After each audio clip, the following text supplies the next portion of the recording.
Hi guys! For my presentation this week, I chose to analyze the transmission perspective. It has been a few weeks since we've discussed this perspective, so hopefully new discussions will arise after my presentation. First, let's take a look at the overview of what the transmission perspective is. This is a common perspective to teach from. We have all most likely had an experience with a transmission teacher. And the stereotypical teacher is portrayed in the media as teaching from this perspective. According to Pratt, teachers are expected to possess the knowledge that the learners need. Teachers are expected to be experts in a particular area of knowledge and are able to organize the content in order to transmit it to the learners. The primary focus of the transmission perspective is the content. The teacher is focused on their relationship with the content and how they can manipulate and structure it in order to effectively teach the learner. Now let's move on and look at the roles of the teacher in this perspective and what makes an effective teacher according to the transmission perspective.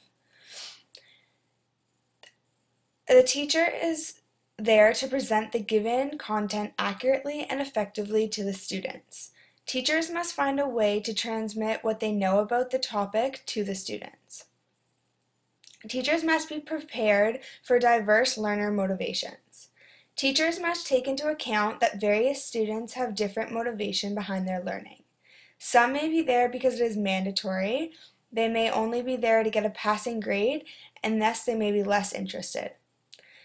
Some may be there to learn because they are genuinely interested in the content. The instructor has to account for all these differences and figure out ways to get the content across to everyone.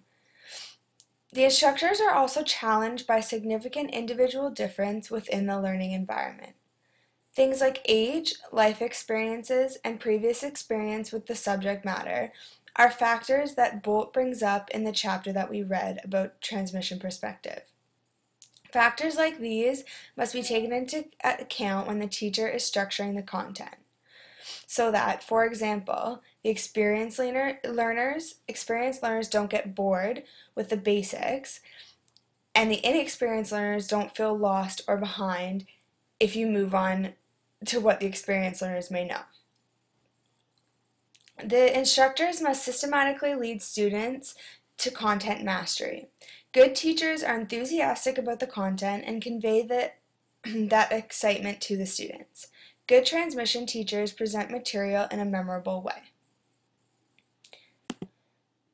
The main focus of this perspective is how the teacher gets the information across, but let's take a look at where the learner lies amongst this perspective. The learner is required to learn the content in its proper form. The teacher is there to show the students the right path to understanding the knowledge.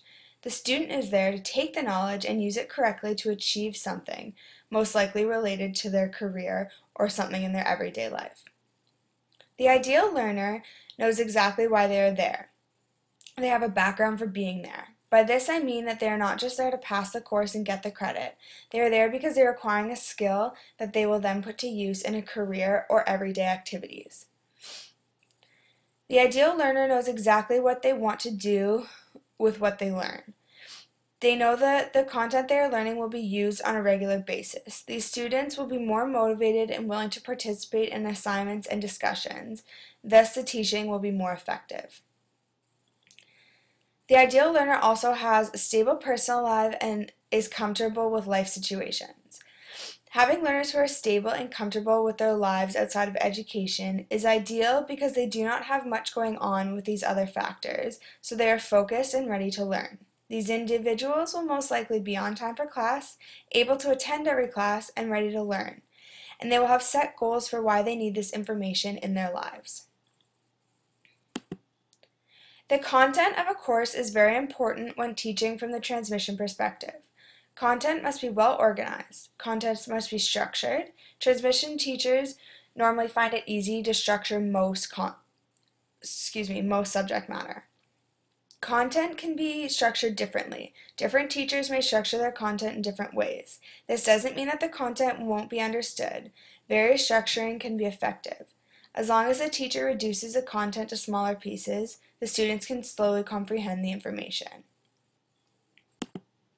Now let's take a look at where formal educational institutions lie within, within this perspective. In formal institutions, program and course goals are clearly defined. Because they focus on what needs to be learned in defining the goals, formal institutions tend to teach from this perspective. With the course objectives so clearly defined, it is easier for an instructor to create a step-by-step process to reach the end result. Students are more interested in the courses and content. In formal institutions, most students are in a certain program because it relates to what they want to do in the future. Although some courses have to be taken and don't particularly pertain to what they want to do, most of the courses involved in their major are being taken because they will develop a skill or set of knowledge directly pertaining to their career aspirations. Now let's look at the downside of the transmission perspective.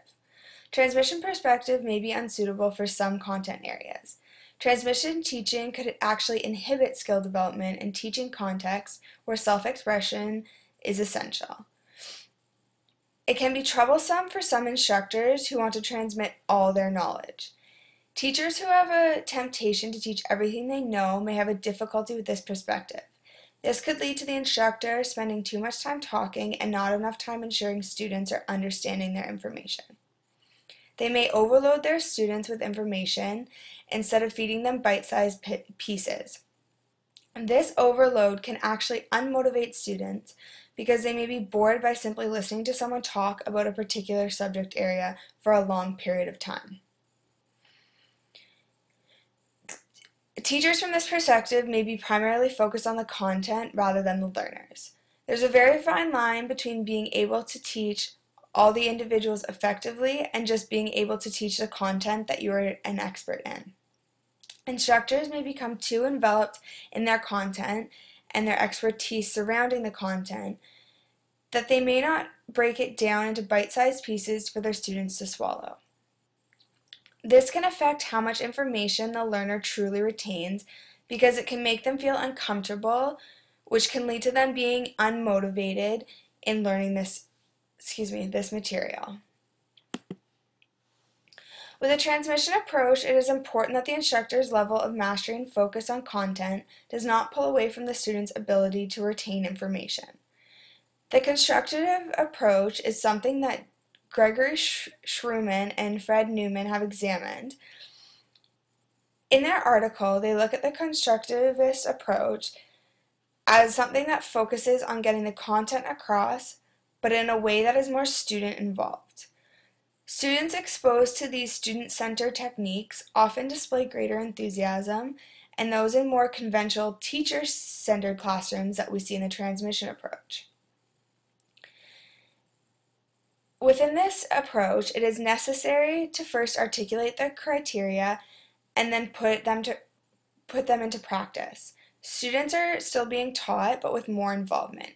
Teachers are still able to display their expertise on a certain subject, but are also able to provide students an opportunity to show their understanding and engage with the material.